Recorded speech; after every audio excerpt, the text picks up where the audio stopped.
Hey guys, it's Reagan, and I realize I look like booty.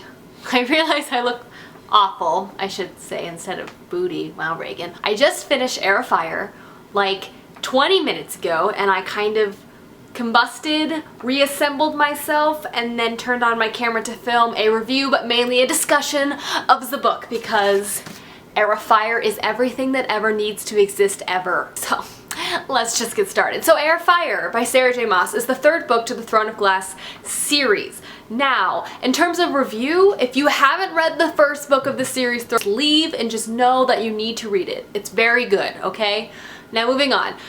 I'm going to do a very brief review of this and then move on to a discussion because it's hard to review without kind of spoiling anything, and I honestly don't want to do that for you. So I'm just going to tell you first off, if you haven't read this yet, it was amazing. The best of the series by leagues and leagues. I say this because, one, the world building in this book was just elevated by so much. We got to see so much of the world in the Throne of Glass series, but also so much was explained in terms of like kingdom building, and we just learned so much about the environment in this book that hadn't been given to us in the past, which was just wonderful. Also, new characters were introduced that were fantastic, that you just love, or not love, or at least find interesting. I'm not going to tell you anything else about them because I don't want to, and I don't think you should know. Additional fantastic things about this book that Sarah J. Maas did. Character growth, best part. Oh my goodness. This book didn't focus so heavily on romance like the past books did, and instead just focused on the characters growing and learning, and then also coming into themselves or changing perspectives. It was so much about just the individual characters and not so much about romance in this book. Not that I don't mind romance, but I just found that there was just this book was just elevated to me above all the other ones in the past. So like I said, this book was so fantastic, and it just it opened up the world so much, and you can just see the threads of everything for the next 3 books of how expansive and how massive the whole thing is going to be. It's going to be amazing. So I gave this book a 5 out of 5 stars. If you were wondering or curious, I'm sure you were. Now on to the discussion. For the discussion portion, I'm really just going to focus, I'm going to do it from character to character to character, because that's going to be the easiest, because as you know, because you've read this book, it's just switches between characters, so I think that'll be the easiest because there's kind of diverging storylines. Opens on with Selena Saradathian just been sent to Wendlin by the king, and she's kind of just lounging around. She's really, really, really unhappy with herself. Nahima has just died, and she is just down on life, as she should be. I totally get it, Selena. Like, things are sad. She just found out about her heritage. Well, no, she's known about her heritage. People have just found out about her heritage. Kale has betrayed her. She is down on life. And so first she's not really doing much of anything. But then this mysterious man-fae appears called Rowan and whisks her away to go see her scary fairy aunt Mauve. Okay, the character Rowan introduced in this book, freaking love him and Selena's relationship. It's so great. Like, if anything, this book just, I loved it so much. A beautifully platonic friendship that is just above.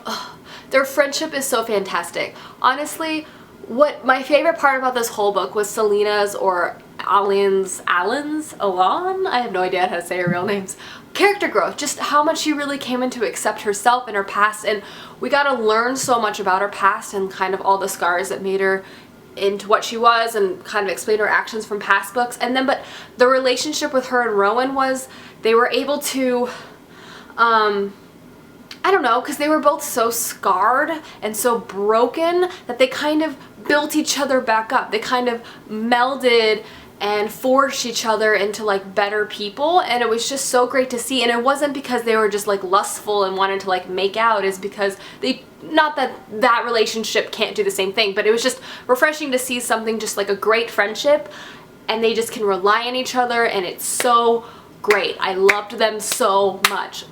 So on top of that, I'm just gonna go on more about Selena, then I'll move on to other characters because there's obviously a lot of threads. So I loved that aspect of the book. I also loved the training aspect. I love training in books, and just reading all the stuff about Selena training to lose her fae powers, finally becoming like a wizard, fae, fire, flamethrower thing. It's just so freaking cool. And then all of these scary creatures that have been introduced to that we don't really know the origins of. It's gonna be great for future books.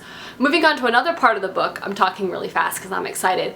Probably second tier favorite thing about this book that I don't know if a lot of people liked as much as me, but I loved them, were those Manon chapters, that Iron Witch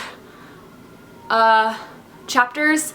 I thought those were so interesting. So, you know, all the chapters following that that witch, and you kind of got to see her progressive, like, moral progression. Like, she doesn't necessarily have morals yet, but you saw flickers of humanity, and just that whole, I just found the whole witch society so fascinating to read about, and them getting their mounts, and it's just going to be so great to see how they planned the politics of the war that's going to happen, and hopefully Manon switches sides and then becomes friends with Selena. Hopefully this discussion might not make any sense, but so there's that part. And then Dorian in this book, oh my god, that was so heartbreaking on so many levels.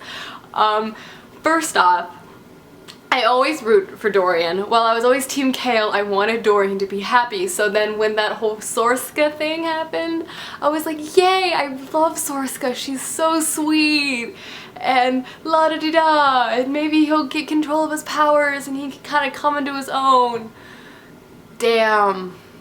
Poor Dorian. That was kind of I feel like Dorian kind of got screwed in this book on many levels. Like, I'm really worried about Dorian right now. It's going into the fourth book, like, I'm concerned for his safety. So that's all I'm going to say about Dorian. Kale, moving on to Kale, annoyed me a bit in this book. I think purposefully, because he was so unwilling to pick a side. Like, he was so, like, torn internally, like, oh, do I support Selena or do I support Dorian? And to me, in my mind, those people were kind of one and the same. Both of them want, you know, their kingdoms to be safe from the evilness of Dorian's father, so why wouldn't he just meld the two together and then work with both of them, because they both kind of have the same end goal.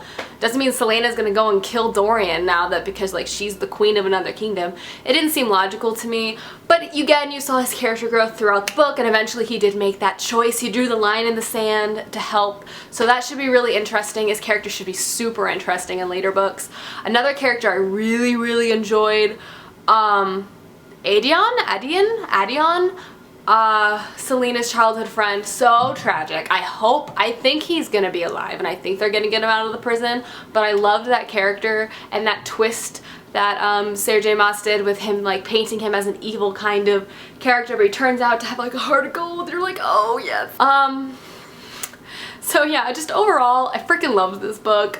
I had a lot of feels. I was so pleased with all the information we got to find out about Fae, the Fae world, Selena's past specifically, about just some of the stuff, some of the goings on in the other parts of the kingdom that the king is trying to do to, like, solidify his power. I just felt like this book was so informational and such a great ground for later books to come. I mean, granted, Throne of Glass and Crown of Midnight were also needed to get to this groundwork, but, like, fantasy builds on each other, especially fantasy to this scale, and it's just, Sarah J. Maas's books are just building so beautifully on top of each other. Yeah, this book gave me so many feels. I loved it so much. I'm totally satisfied. I have no idea how I'm gonna wait another year. My life is literally the waiting period between the Throne of Glass novels. It sucks, but I haven't read the Assassin's Blade yet, and that's gonna be really great. I'm really excited to read that soon. So guys, that is my review slash discussion. Very rambly, very incoherent, but an honest spillage of all of my feelings regarding the book, because, you know, it's what happens when you film it directly after reading it.